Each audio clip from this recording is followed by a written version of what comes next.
ನಮಸ್ತೆ ಕರ್ನಾಟಕ ಸ್ನೇಹಿತರೆ, ನಿಮ್ಗೆಲ್ಲ ಗೊತ್ತೇ ಇದೆ T20 ವರ್ಲ್ಡ್ ಕಪ್ ನ ಸೂಪರ್ 8ರ ಹಂತ ಇವಾಗಲೇ ಮುಗಿತಾ ಬಂದಿದೆ. ಸೊ ನೋಡೋದಾದ್ರೆ ಇನ್ನು ಕೇವಲ ಒಂದು ಮ್ಯಾಚ್ ಮಾತ್ರ ಬಾಕಿ ಇದೆ. ಅದು ಇಂಡಿಯಾ ಹಾಗೂ ವೆಸ್ಟ್ ಇಂಡೀಸ್ ನಡುವೆ ಆಗಿರ್ತದೆ. ಸೊ ಬಹುತೇಕ ಖಚಿತವಾಗಿರ್ತದೆ ಯಾವ ಟೀಮ್ ಸೆಮಿಫೈನಲ್ಗೆ ಪ್ರವೇಶ ಮಾಡಿದೆ ಅಂತ.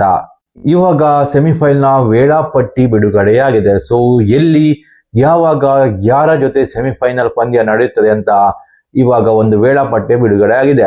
ಸೊ ನೋಡೋದಾದ್ರೆ ಮಾರ್ಚ್ 4ಕ್ಕೆ ಮೊದಲ ಸೆಮಿಫೈನಲ್ ಪಂದ್ಯ ನಡೆಯಲಿಕ್ಕಿದೆ. ಅದು ಒಂದು ಸೌತ್ ಆಫ್ರಿಕಾ ಹಾಗೂ ನ್ಯೂಜಿಲೆಂಡ್ ನಡುವೆ ಈಡನ್ ಗಾರ್ಡನ್ ಮೈದಾನದಲ್ಲಿ ನಡೆಯಲಿದೆ. ಕೋಲ್ಕತ್ತಾದ ಈಡನ್ ಗಾರ್ಡನ್ ಮೊದಲ ಸೆಮಿಫೈನಲ್ಗೆ ರೆಡಿ ಆಗಲಿದೆ. ಸೊ ನೋಡೋದಾದ್ರೆ ಒಂದು ಒಳ್ಳೆಯ ಕಾಂಟೆಸ್ಟ್ ನೋಡಕ್ಕೆ ಸಿಗಬಹುದು. ಸೌತ್ ಆಫ್ರಿಕಾ ಫೇವರೇಟ್ ಅಂತಾನೆ ಹೇಳಲಾಗ್ತಿದೆ. ಬಟ್ ICC ಟೂರ್ನಮೆಂಟ್ಗಳಲ್ಲಿ ನ್ಯೂಜಿಲೆಂಡ್ ಎದುರು ಸೌತ್ ಆಫ್ರಿಕಾ ಯಾವಾಗಲೂ ಸೋಲು ಕಂಡಿದೆ. ಸೊ ನಾಕೌಟ್ ಹಂತಕ್ಕೇನೋ ಬರ್ತಾರೆ ಸೌತ್ ಆಫ್ರಿಕಾ, ಬಟ್ ಹಲವು ಬಾರಿ ಈ ನ್ಯೂಜಿಲೆಂಡ್ ಟೀಮ್ ಅವರನ್ನು ನಾಕೌಟ್ ಹಂತದಲ್ಲಿ ಸೋಲಿಸಿದೆ. ಈ ಒಂದು ಸ್ಟ್ಯಾಟ್ ನೋಡೋದಾದ್ರೆ ಸೌತ್ ಆಫ್ರಿಕಾ ಫೇವರೇಟ್ ಆದ್ರೂ ಕೂಡ ಚೋಕರ್ಸ್ ಎನ್ನುವ ಹಣೆಪಟ್ಟಿ ಇವಾಗ ಸೌತ್ ಆಫ್ರಿಕಾದ ಮೇಲೆ ಇದೆ. ಅದನ್ನು ತೆಗೆದು ಹಾಕ್ತಾರ ಈ ಬಾರಿ ಅನ್ನೋದು ಕೂಡ ಕುತೂಹಲಕಾರಿಯಾಗಿದೆ. ಇನ್ನು ಎರಡನೇ ಸೆಮಿಫೈನಲ್ ಬಂದು ಮಾರ್ಚ್ 5ಕ್ಕೆ ನಡೀತಾ ಇದೆ.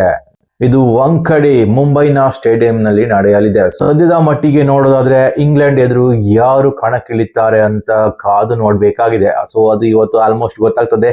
ಯಾಕಂತ ಹೇಳಿದ್ರೆ ಇಂಡಿಯಾ ಹಾಗೂ ವೆಸ್ಟ್ ಇಂಡೀಸ್ ನಡುವೆ ಯಾವ ಟೀಮ್ ವಿನ್ ಆಗ್ತದೋ ಆ ಟೀಮ್ ಡೈರೆಕ್ಟ್ ಆಗಿ ಇಂಗ್ಲೆಂಡ್ ಎದುರು ಸೆಮಿಫೈನಲ್ ಪಂದ್ಯ ಆಡ್ತದೆ. ಇದು ಎರಡನೇ ಸೆಮಿಫೈನಲ್ ಪಂದ್ಯ ಆಗಿರ್ತದೆ. ಸೊ ಎರಡು ಸೆಮಿಫೈನಲ್ ಪಂದ್ಯ ರಾತ್ರಿ 7 ಗಂಟೆಯಿಂದ ಶುರುವಾಗಲಿಕ್ಕಿದೆ.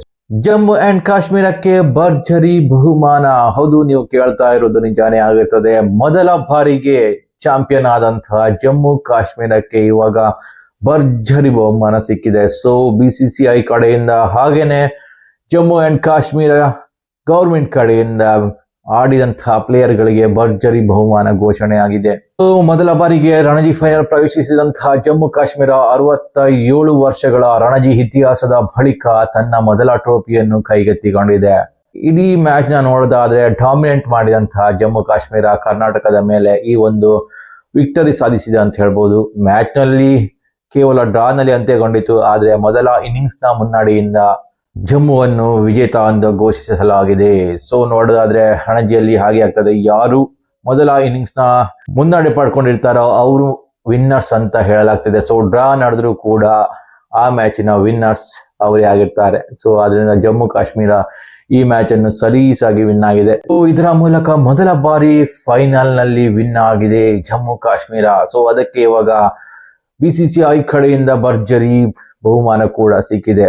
ಸೊ BCCI ನಿಂದ 5 ಕೋಟಿ ಬಹುಮಾನ ಪಡ್ಕೊಂಡಿದೆ ಜಮ್ಮು ಕಾಶ್ಮೀರ. ಸೊ ಇದರಿಂದ ಒಂದು ಹೊಸ ಅಧ್ಯಾಯ ಶುರು ಮಾಡಿದೆ ಅಂತ ಹೇಳ್ಬೋದು. ಯಾಕಂತ ಹೇಳಿದ್ರೆ ಇಷ್ಟರವರೆಗೆ ಎಲ್ಲಿಯೂ ಕೂಡ ಜಮ್ಮು ಕಾಶ್ಮೀರಕ್ಕೆ ಟ್ರೋಫಿ ಆಗಲಿ ಅಥವಾ ಇಷ್ಟೊಂದು ಮೊತ್ತದ ಬಹುಮಾನವಾಗಿ ಸಿಕ್ಕಿರಲಿಲ್ಲ. ಆದ್ರೆ ಇದೇ ಮೊದಲ ಬಾರಿಗೆ ಜಮ್ಮು ಕಾಶ್ಮೀರ 5 ಕೋಟಿಯ ಬಹುಮಾನವನ್ನು ಪಡೆದುಕೊಂಡಿದೆ. ಇನ್ನು ಜಮ್ಮು ಕಾಶ್ಮೀರದ ಗವರ್ಮೆಂಟ್ ಏನಿದೆ 2 ಕೋಟಿಯ ಬಹುಮಾನವನ್ನು ಘೋಷಿಸಿದೆ. ಸೊ ಇದರಲ್ಲೇ ಗೊತ್ತಾಗ್ತದೆ ಈ ಒಂದು ಜಯ ಎಷ್ಟೊಂದು ಇಂಪಾರ್ಟೆಂಟ್ ಆಗಿತ್ತು ಅಂತ. ಸೊ ಅಂಥದ್ರಲ್ಲಿ ಇಷ್ಟೊಂದು ಮೊತ್ತದ ಅಮೌಂಟ್ ಸಿಕ್ಕಿದೆ ಅಂತ ಹೇಳಿದ್ರೆ ಅಲ್ಲಿನ ಪ್ಲೇಯರ್ ಗಳಿಗೆ ಒಂದು ಹೊಸ ಎನರ್ಜಿ ಬರೋದಂತೂ ಗ್ಯಾರಂಟಿ ಆಗಿರ್ತದೆ. ಸೊ ಯಾವುದೇ ಪ್ಲೇಯರ್ ಆಗಿರ್ಲಿ ಅವರ ಆರ್ಥಿಕ ಮಟ್ಟ ಹೆಚ್ಚಾದಾಗ ಮಾತ್ರ ಅವರು ಉತ್ತಮ ರೀತಿಯಲ್ಲಿ ಪರ್ಫಾರ್ಮೆನ್ಸ್ ಕೊಡ್ಲಿಕ್ಕೆ ಸಾಧ್ಯವಾಗ್ತದೆ. ಸೊ ಒಂದ್ ವೇಳೆ ಈ ಒಂದು ವಿನ್ ಜಮ್ಮು ಕಾಶ್ಮೀರದ ಇತಿಹಾಸದಲ್ಲಿ ಗಣನೀಯ ಮೈಲುಗಲ್ಲು ಸಾಧಿಸಬಹುದಾಗಿದೆ. ಸೊ ನೋಡೋಣ ಮುಂದಿನ ದಿನಗಳಲ್ಲಿ ಜಮ್ಮು ಕಾಶ್ಮೀರ ಯಾವ ರೀತಿ ಪರ್ಫಾರ್ಮೆನ್ಸ್ ಕೊಡ್ತದೆ ಎಲ್ಲ ಫಾರ್ಮ್ಯಾಟ್ಗಳಲ್ಲಿ ಅಂತ. ಸೊ ಒಂದ್ ವೇಳೆ ನಿಮ್ಗೆ ಈ ಮಾಹಿತಿ ಇಷ್ಟ ಆದ್ರೆ ಲೈಕ್ ಮಾಡಿ, ಸಬ್ಸ್ಕ್ರೈಬ್ ಮಾಡಿ. ನಮಸ್ಕಾರ.